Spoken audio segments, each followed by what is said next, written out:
Bom dia, sétimo ano, tudo bem com vocês? Hoje é sexta-feira, dia 22 de maio, e nós vamos para a nossa aula número 9, tá? Espero que esteja tudo bem com vocês, todos quietinhos dentro de casa, cumprindo aí a quarentena, tá? Logo, logo nós vamos estar juntos, vocês vão ver só. Pessoal, nós vamos continuar com o nosso livro lá de leitura e produção de texto, e nós vamos lá na página 37, onde nós vamos ver mais um tipo de texto, gênero textual entrevista.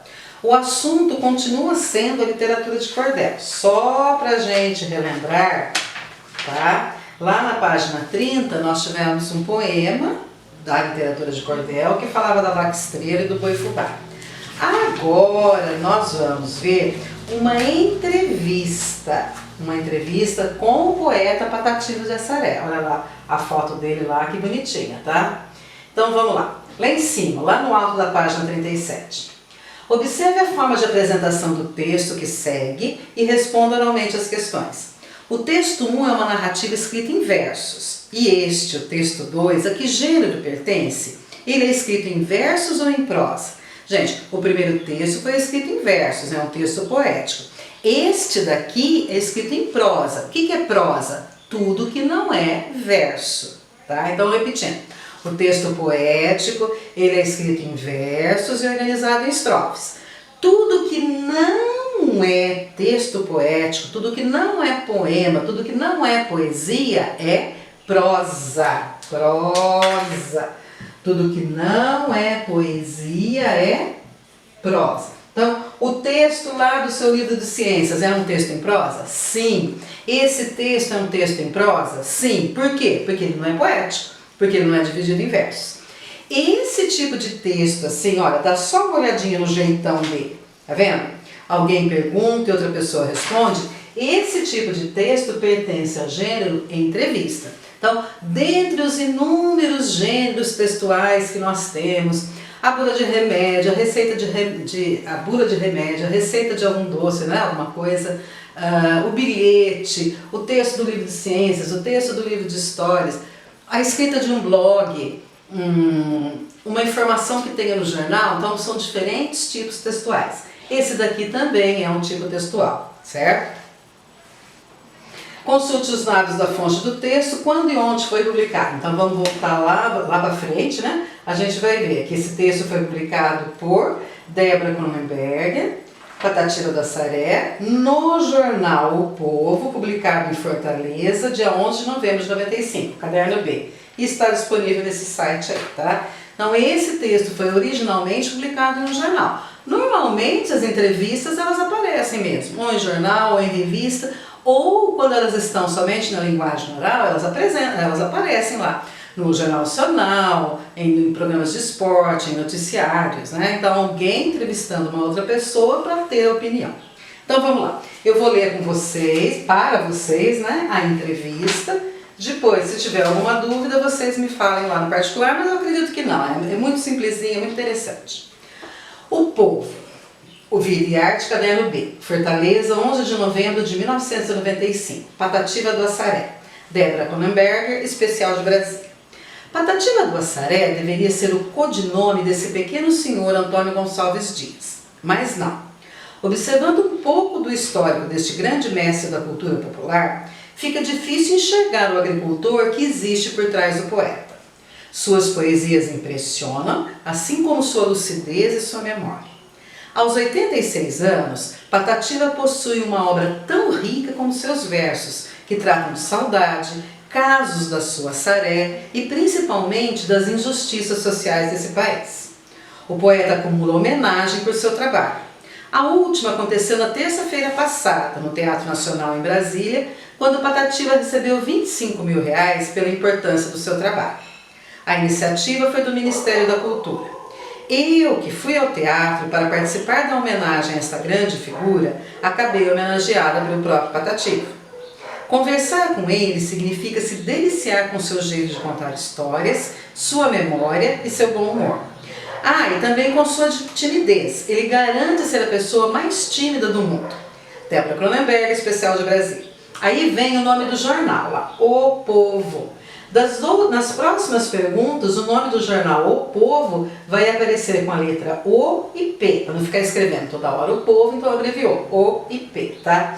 E Patativa do Assaré vai aparecer abreviado nas próximas perguntas como PA. Então, o P pergunta, o povo, o jornal, e Patativa do Assaré responde. Só relembrando, Patativa é o nome de uma ave e Assaré é o nome da cidade onde ele nasceu. Então, a ave de Assaré, Patativa do Assaré, é o codinome. Codinome quer dizer apelido. Qual é o nome mesmo dele? Antônio Gonçalves Dias, lá na segunda linha do texto, tá? Então ele dá esse pseudônimo, ele se dá esse codinome, é como se fosse um nome artístico. Patativa é um pássaro e Assaré é a cidade, Patativa do Assaré, tá? Primeira perguntinha que a repórter faz para ele. Patativa, eu sou Débora do jornal O Povo do Ceará. Eu vim para participar desta homenagem ao senhor. Aí Patativa responde, foi, dá um sorriso e continua envergonhado. Pois muito obrigado, viu? Como foi que o senhor ficou sabendo dessa homenagem aqui em Brasília? Um cidadão aqui de Brasília telefonou para mim. O nome dele parece que é Moisés, José Moisés, secretário de Apoio à Cultura. Ele é secretário de Cultura aqui em Brasília. Ele me telefonou, disse que estava tudo certo para eu vir. Depois eu convidei o Antônio Vicelmo, que é jornalista que mora lá em Crato. Ele foi meu acompanhante. Eu estou aqui com ele, viu? O senhor já recebeu tantas homenagens na vida, como é que reage a esse reconhecimento? Empreguei minha lira cantando o meu povo, a minha terra. Quero dizer em todos os sentidos, na poesia de forma literária como na poesia matuta. Eu conheço a poesia mais ou menos, só não fiz foi estudar. Fui apenas alfabetizado, viu? Sou poeta popular, são simples os versos meus. Sempre onde vou rimar, o principal tema é Deus. Deus fez a grande natura com tudo que ela tem, mas não passou a escritura da terra para ninguém. Se a terra foi Deus quem fez, é obra da criação. Deve cada camponês ter um pedaço de chão. Quando agregados faltam seus gritos de revolta, tem razão de reclamar. Não há maior padecer que o camponês viver sem terra para trabalhar. O grande latifundiário, egoísta e usuário, da terra toda se apossa, causando crises fatais. Porém, nas veias naturais, sabemos que a terra é nossa. Pobre agregado, força de gigante, escuta o caminho que eu te digo agora. Depois da treva vem além da aurora, e a tua estrela surgirá brilhante. Pensando em ti, eu vivo a todo instante, minha alma triste e desolada chora. Quando eu te vejo pelo mundo afora, vagando incerto qual judeu errante, para saíres da tua atual fadiga, do horrível jugo que cruel te obriga, a padecer de tua ação precária, lutai altivo, corajoso e certo, pois só verás o teu país liberto se conseguires a reforma agrária. O senhor vai receber aqui um prêmio de R$ 25.000. O que está pensando em fazer com esse dinheiro? Eu vou dividir com a minha família, que sempre tão pobre. Eu tenho 3 filhas e 4 filhos. Velho não precisa de dinheiro, não. Ora, se não precisa, o senhor acha mesmo que não? Já estou com 86 anos e 7 meses, viu? Eu tenho só 7 filhos. Agora todos estão casados. Eu tenho muito neto, viu? Tem mais alguém da família que é poeta? Não. Eles fazem versos, mas não pode dizer que são poetas, não. Poeta é aquele que tem criatividade, mas aquele outro é versejador. Um carro vir ali e mata 4 pessoas, 5 ou mais, não é? Se ele sabe versejar, ele conta essa história em verso, mas ele não é capaz de criar na imaginação aquilo que eu crio, tenho criado ou ainda estou criando, viu? Como foi que o senhor começou a fazer a poesia? Eu sou um poeta improvisador, viu? Agora eu sou muito tímido, sou muito acanhado. Acho que o meio em que eu vivi... Quantos anos o senhor tinha quando começou a fazer poesia? Com 8 meses eu comecei. Começa a rir. Aliás, com 8 anos eu comecei a fazer versos, viu? A primeira vez que li um cordel, eu fiquei logo conhecendo que poderia fazer verso também. Não conhece aquele folheto de cordel? Conheço sim. Ali eu comecei a fazer verso. Versinho de brincadeira, cujo tema era a brincadeira de São João, testamento de Judas e também ataque ao agricultor que deixava o mato estragar o plantio. Patativa, eu estive em homenagem ao senhor em um clube de Fortaleza no ano passado. O senhor contou que já foi preso porque fez uma poesia sobre a prefeitura sem prefeito. Como foi isso? E não vai atrapalhar aqui o resto não, eu não estou atrapalhando ninguém não, de jeito nenhum. Bem, eu morei no campo, distante da cidade de Assaré, 18 quilômetros. Na década de 1940, eu precisava da presença do prefeito. Vim à cidade e o prefeito não estava. Vim a segunda vez, não estava também. Na terceira aconteceu a mesma coisa. Só estava a prefeitura e o prefeito não. Aí eu sempre gostei de fazer. Eu gosto de fazer crítica, viu? Não para afrontar, mas gosto.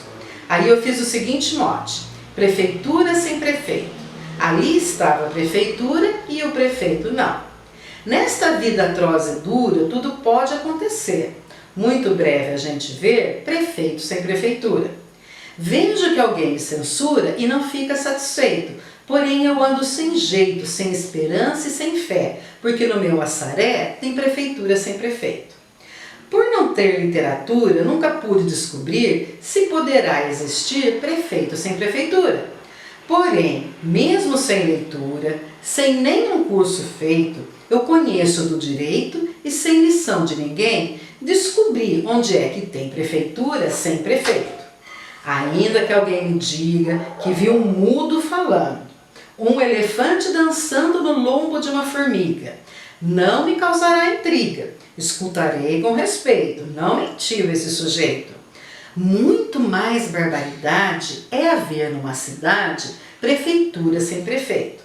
Não vou teimar com quem diz que viu ferro dando azeite, um avestruz dando leite e pedra criar raiz, ema apanhar de perdiz, um rio fora do leito, um aleijão sem defeito e um moço declarar terra porque na minha terra tem prefeitura sem prefeito. E aí o senhor foi preso? Um sargento me prendeu por causa desses versos. Eu não liguei para aquilo. Uma prisão velha de uns 15 minutos. E eu falei um verso falando da verdadeira Patativa de pena. Você sabe o que é Patativa? Patativa é uma avezinha que canta muito, né? Fiz esses versos. Patativa descontente desta gaiola cativa. Embora bem diferente, eu também sou Patativa. Linda avezinha pequena, temos o mesmo desgosto, sofremos da mesma pena, embora em sentido oposto. Meu sofrer e o teu penar clamam a divina lei. Tu, presa para cantar, e eu preso porque cantei. O senhor diz que é tímido, então como é ficar na frente de tanta gente sendo homenageado? Eu sou muito tímido, viu? Eu sou a pessoa mais tímida do mundo. Quando o povo diz, Patativa é famoso, é grande e tal, eu digo, sim, mas na humildade eu me sinto orgulhoso, porque eu sou melhor do que os outros. Foi assim que o senhor se sentiu quando o presidente Fernando Henrique Cardoso esteve em Fortaleza para lhe prestar homenagem? Pois bem, eu fico assim, como que fora da linha, porque eu sou muito tímido, mas agradeço de coração, não é? O senhor nunca teve vontade de sair de Assaré? Não. Eu agradeço a Deus o que Ele me deu, mas eu quero viver pobremente entre os humildes, entre os camponeses e os operários. Nesse momento, o mestre de cerimônias pediu o encerramento da entrevista para iniciar a premiação dos 10 melhores da cultura de 1995. Um senhor que estava acompanhando a conversa com o poeta virou para a Patativa e disse: "E para uma mulher bonita dessa, o que o senhor diz?" Para meu encanto, Patativa respondeu: "Eu não tenho prazer na vida, já estou nessa idade, mas tenho felicidade vendo esta mulher bonita. Vou dizer com certeza, já andei por Fortaleza e vi a rosa de um jardim, vi da vida o colosso, do tempo que era moço, não vi garota assim." Tá vendo? Até a jornalista ganhou um versinho aí do Patativa do Assaré. Muito linda a história dele, né? Uma pessoa muito humilde, não quer sair de onde nasceu, quer permanecer entre os humildes, né? Interessante que ele defende lá, logo no comecinho da entrevista, ele defende a reforma agrária. O que será que é reforma agrária? Acho que eu vou deixar de tarefa de casa para vocês. Reforma agrária seria a divisão correta das terras. É injusto num país como o Brasil tão grande que existam poucas pessoas que tenham tantas terras. Existem algumas pessoas no país que têm uma quantidade de terras tão grande, mas tão grande, que nem eles sabem quanto de terra eles têm. Às vezes são propriedades que você leva um dia inteiro de helicóptero para reconhecer, para conhecer toda a terra. É uma vastidão muito grande. E aí quando 5, 8, 10 pessoas no país têm essas fazendas, esses latifúndios enormes, o que pode acontecer? Por ser tão grande, as pessoas acabam não investindo e deixa aquele mato lá perdido, não cuida, quando precisa de alguma coisa só coloca fogo para deixar ele limpo, aí vem as queimadas. Então o que o Patativa do Assaré fala que não vai existir um Brasil bom, um Brasil de progresso enquanto não houver reforma agrária. Que essas 10, 15 pessoas que têm imensas fazendas, imagina uma fazenda, um conjunto de fazendas, você levar um dia inteiro de helicóptero para reconhecer, para passear por todas elas, é muita terra, né? Então ele gostaria, na opinião dele, que essas terras fossem divididas em quantidades menores, em fazendas menores, para que ficasse mais fácil para ela ter lucro, para ela ser produtiva, para ela não ser apenas um monte de mato no meio do nada. Certinho? Então vamos lá. Lá na página 40 nós temos uns exercícios, só que eu vou começar lá pelo número 2, tá? O número 1 não precisa fazer, então vamos lá. Lá no livro você coloca a data de hoje, certo? Hoje é dia 22. No seu livro você pega lá a página 40, tudo bonitinho, nós vamos começar pelo exercício 2. As alternativas a seguir apresentam alguns dos objetivos do texto 2, com exceção de uma. Então, relembrando que o texto 2 é a entrevista que eu acabei de ler, tá? O texto 1 foi lá o poema do Boi Fubá e da Vaca Estrela, tá? Texto 1 e texto 2. Então, vamos lá. Sobre o texto 2, as alternativas a seguir apresentam alguns objetivos do texto 2, com exceção de uma. Então, qual é a alternativa que não está de acordo, que não é o objetivo do texto 2? Letrinha A. Entreter o leitor com histórias da Patativa do Assaré ou sobre ele. Essa está certa, tá? Não é essa que nós vamos assinalar, não. B. Convencer o leitor a concordar com opiniões de Patativa do Assaré sobre diferentes temas. Sim, pessoal. Opa, na 2, a letrinha B não é um objetivo da entrevista convencer o leitor alguma coisa. Por exemplo, quando ele fala da reforma agrária, ele está contando a opinião dele. A repórter perguntou, ele aproveitou e respondeu.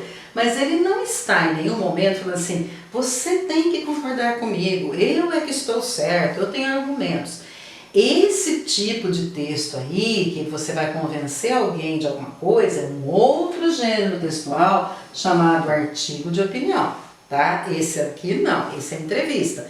A entrevista não tem como objetivo convencer o leitor a concordar com opiniões sobre diferentes temas, tá? A letrinha C, relatar aspectos biográficos relativos à Patativa do Assaré? Sim, aspectos biográficos. Onde nasceu, quando nasceu, onde viveu, tá? Letrinha D, oferecer informações de Patativa do Assaré sobre temas de interesse público? Sim. Então a única que não se encaixa aqui é a B, tá? Com relação ao modo como reagem às homenagens, é correto dizer que Patativa do Assaré fica deslumbrado, envergonhado, orgulhoso ou temeroso. Temeroso vem de temor, quer dizer com medo. Ele próprio fala lá que ele fica envergonhado, ele se diz muito tímido, tá? Por que a Patativa do Assaré afirma que velho não precisa de dinheiro, não? Ele fala que velho não precisa mais, na opinião dele, né? Não precisa mais de dinheiro, porque na opinião dele já viveu bastante, né? Já viveu o suficiente e agora, para ele, o interessante é apenas repartir o dinheiro com os filhos, né, e os netos, que ele diz que tem muitos. 5. Em sua fala, Patativa do Assaré diferencia o poeta do versejador. Versejador é quem faz versos. Tá? E lá no meio da entrevista ele fala que ele é poeta. Os filhos dele, alguns filhos dele, são versejadores. Tá? De acordo com ele, o poeta se distingue por quê? Qual que é a diferença entre poeta e versejador? O talento natural, o seu trabalho contínuo, a sua atitude criativa, a sua habilidade narrativa. Ele diz lá na entrevista, pessoal, letrinha C, que o poeta, ele tem criatividade. O versejador não. O versejador vai copiando um pedacinho daqui, fazendo algo parecido dali e ele acaba criando versos. Mas o poeta não. O poeta tem atitude criativa. 6. Observe o trecho a seguir. Com 8 meses eu comecei, e começa a rir. Com 8 anos eu comecei a fazer versos, viu?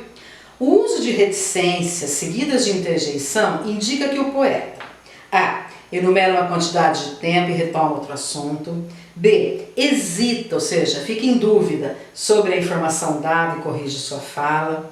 C. Pausa sua fala e manifesta humor sobre o assunto.